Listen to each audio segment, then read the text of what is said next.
Well, good morning. It's Sunday the 10th of March, and as we spring forward here in the US to daylight savings time, let's take a look at what's been happening in asset class and in the broader markets this week. So I've spoken before, and we're all very conscious of the regulatory impact on the alternatives market. And Friday of this past week, the House of Representatives passed an act, actually a number of acts as part of a package. The first was the Improving Access to Capital Act, which included broader definitions and inclusions for accredited investors. And then the second part of that, or rather another part of that, was the Improving Disclosure to Investors Act, which really focused on electronic communications with investors, the right to choose, and indeed the appropriateness of including electronic communication with investors as a means of improving security, giving more access to information to more investors. So that's a welcome change. I should say it's something that we believe very firmly at Asset Class. We digitize the entire process for private capital firms, VCs, private equity firms, family offices, wealth managers, financial advisories, and the like. And so we are very keen on that. And so we see that as a welcome change. Another interesting report that I took a look at during the week was from Preqin. I'll put a link to it in the comments below.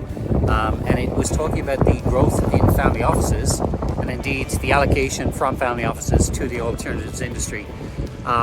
Just under 1,700 family offices here in the US and about 4,500 globally, according to Preqin, allocating about $6 trillion in assets under management across those family offices. So an incredibly exciting and evolving market. We work with a number of multifamily offices at Asset Class here in the US in particular. And so it is a growing market for us. If you run a family office, a multifamily office in particular, and have alternatives as an offering in your site, you're raising external capital, we'd love to talk to you. We enable those family offices to put together offerings that can be exposed to external LPs. In many cases, the family offices themselves co-investing alongside high net worth individuals, other family offices, and indeed RIAs and other sources of capital for those investments. So yeah, come and talk to us. Exciting to see the growth in family offices, and I think a force to be reckoned with here in the coming years. And speaking of broadening access to investors, coming up here in the next couple of weeks, in fact on the 19th of March, we'll be running a webinar with one of our partners and indeed a welcome new client, a company called Dorian. And Dorian are out of Europe. We'll be inviting JB Tonkeray, who's the CEO and founder of Dorian, to join us on a webinar looking at how you can expand your reach in Europe to European LPs. And so for US companies that are looking to expand their fund offerings into the European market, Dorian and indeed JB will be explaining how Dorian improves and indeed makes it easier for funds to do that.